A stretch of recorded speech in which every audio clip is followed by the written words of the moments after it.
Yes, hello guys. Ang ating dinner for today ay ang tinatawag na escabecheng pampano. Hetong pampano guys, medyo pricey siya. So, hindi bumababa sa 350 ang kilo niyan.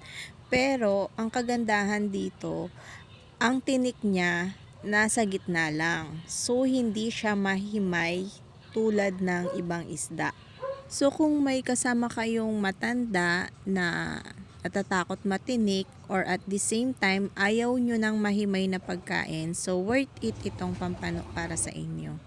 Hinati ko lang yung ibang ingredients ko dyan guys, tulad ng carrots, bell pepper at saka ng onion. Una nating igisa yung ginger, bawang, then sibuyas. Hintayin nating mga moy ang ating mga spices, then pwede nang ilagay ang bell pepper. Hindi na natin kailangang palambutin ang bell pepper sa mantika. Lagyan na natin siya ng vinegar, sugar, at pagkatapos asinan, ilagay na natin ang 2 cups of water. Hintayin natin kumulo and then tikman natin siya if tama yung timpla na inilagay natin. At kung hindi pa, maglagay lang tayo hanggang sa masunod natin ang timpla ng ating panlasa. Ang gusto kong mangyari dito sa sauce, magbe-blend yung asim, tamis, at saka yung alat-alat ng sauce nito.